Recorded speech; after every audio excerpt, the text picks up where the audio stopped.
Hi friends, வணக்கம். Welcome to Selva institute. நம்ம இந்த வீடியோவில் எதை பற்றி பார்க்க போகிறோம்னா ஹிந்தி ஆல்ஃபபெட்ஸ் ஆல்ரெடி பார்த்துட்டு இருக்கோம். ஏற்கனவே பார்க்காதவங்க கிளாஸ் 1, கிளாஸ் 2, கிளாஸ் 3 பார்த்துட்டு இது கிளாஸ் 4 கவனிங்க, அப்போ தான் உங்களுக்கு புரியும்.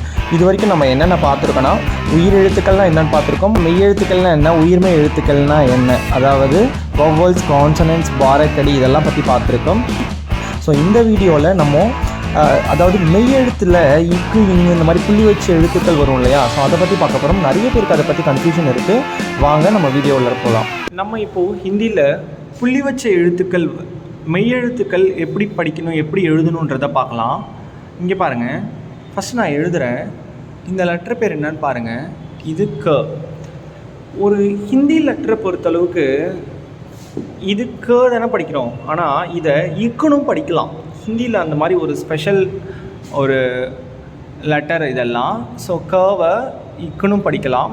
இதே லெட்டரை இங்கே பாருங்கள், அதே லெட்டரை எழுதிட்டு இப்படி ஒரு கிராஸ் போடுறேன்னா இதுவும் இக்கு தான். ஸோ அப்போ ஹிந்தியில் இங்கே பாருங்கள், இதுவும் இக்கு தான், பக்கத்தில் இருக்கிறதும் இக்கு தான். நெக்ஸ்ட்டு அதில் பாதி லெட்டர் இங்கே பாருங்கள், இப்படி போட்டு இப்படி போட்டாலும் இது இக்கு தான். 3 விதமாக நம்ம பண்ணலாங்க.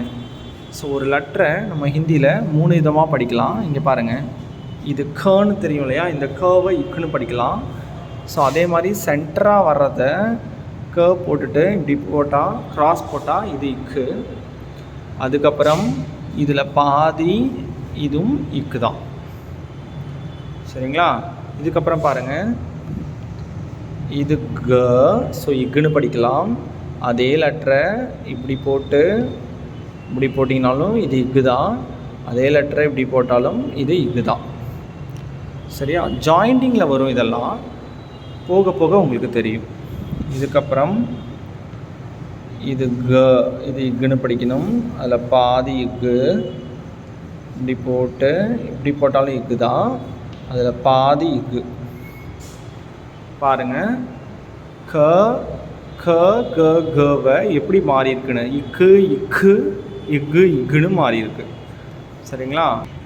இதே மாதிரியே தான் நம்ம ச சீரீஸ்க்கு எழுதணும். இதை இச்சுன்னு படிக்கணும். அதே மாதிரி படிக்க எழுதுகிறப்ப தான் உங்களுக்கு கிளியராக எந்த லெட்ரு எப்படி இச்சு எப்படி வரும் அப்படின்றது தெரிஞ்சுக்கணும். சரிங்களா? இங்கே பாருங்கள், இச் இப்படி எழுதணும். ஸோ இச்சு, இது இச்சு, இதுவும் இச்சுன்னு படிக்கலாம். ஸோ அடுத்து இதுவும் இச்சு தான், இப்படி போட்டு இப்படி போட்டால் இதுவும் இச்சு தான். அது ஜாயினிங்கில் வரும் இந்த லெட்ரு. சரிங்களா? நெக்ஸ்ட்டு இஜ்ஜி இப்படி வரும். அதுக்கப்புறம் இதில் பாதி இஜ்ஜி.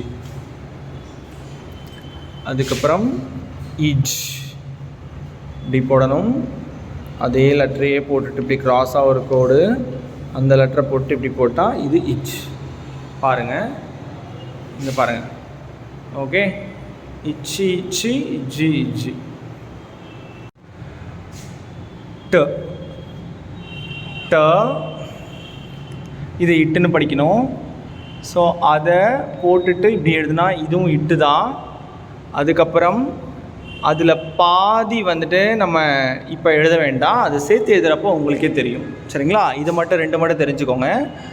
இது இட்டு, அதையும் போட்டுட்டு மறுபடியும் இப்படி போட்டுக்கிட்டா இது இட் எழுதி படிக்கிறது. சரிங்களா? அடுத்து இது இட்டு, ஸோ அதே லெட்டரே போட்டு இப்படி போட்டால் இது இட்டு. இதெல்லாம் ஜாயின் பண்ணுறப்போ வரும். இது இட்டு, இதே லெட்டரே போட்டு இப்படி போட்டால் இது இட்டு. இது இன்னு. ஸோ இது போட்டுட்டு இப்படி போட்டால் இது இன்னு தவிர, இதை மட்டும் போட்டாலும் இது இன்னு தான்.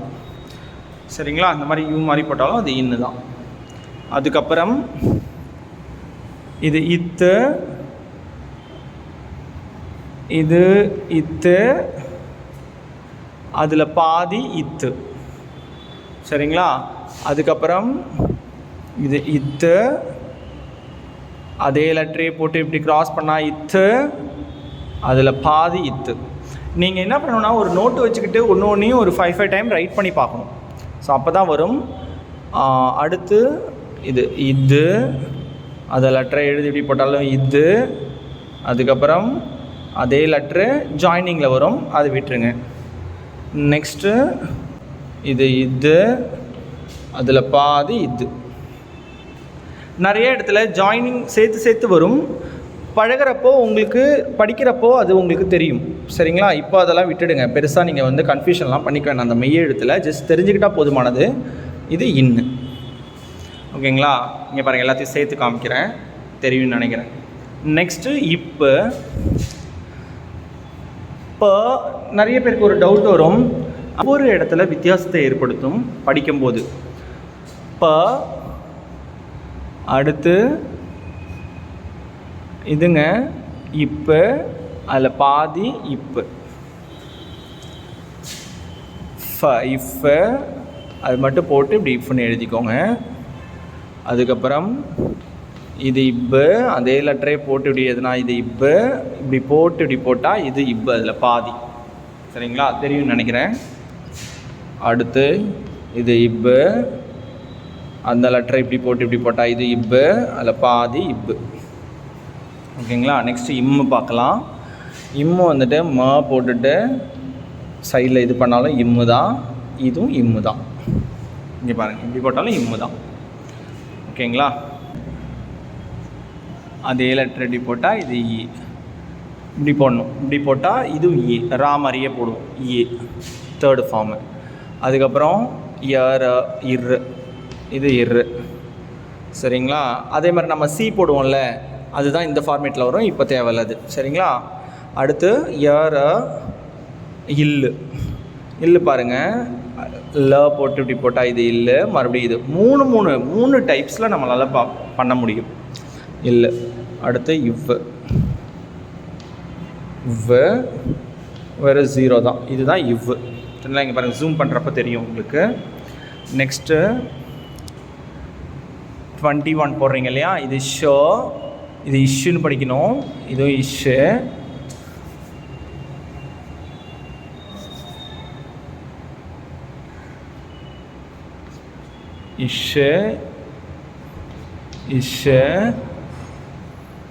இஷ்ஷு.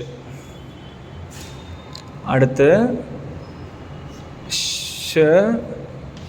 இஷ்ஷு, அதில் பாதி இப்படி இஷ்ஷு, அவ்வளோதான். அடுத்து இஸ்ஸு, இது இப்படி போட்டு இப்படி போட்டால் இஸ்ஸு, அதில் பாதி இஸ்ஸு, அவ்வளோதான். இது இல்லை பாதி. இதெல்லாம் மெய்யெழுத்தில் சேர்ந்து வரும். இதெல்லாம் வேண்டாம், அவ்வளோதான். தெரிஞ்சுக்கிட்டால் போதும். இதுக்கப்புறம்லாம் வேறு எதுவும் வேண்டாம். இதை மட்டும் நீங்கள் மெயினாக தெரிஞ்சுக்கோங்க. லெட்டர்ஸ் ஓரளவு முடிஞ்சிருக்கு. இன்னும் கொஞ்சம் ஸ்பெஷல் லெட்டர்ஸ்லாம் கூட இருக்குது. நம்ம அடுத்தடுத்த வீடியோஸில் அதெல்லாம் பார்க்க போகிறோம். அதாவது பிந்துனானது, சந்திரபிந்துனானது, அர்த்தச்சந்திரனானது, இன்னும் வந்துட்டு இருக்கா, இருக்கி, இந்த மாதிரியான ஃபார்மேட்டும் ஒரு சிலது இருக்குது. நம்ம பார்க்க போகிறோம் வரக்கூடிய வீடியோவில். வீடியோ பிடிச்சிருந்தால் லைக் பண்ணுங்கள், ஷேர் பண்ணுங்கள், மறக்காமல் கமெண்ட் பண்ணுங்கள், சப்ஸ்கிரைப் பண்ணி பாருங்கள். Thank you so much.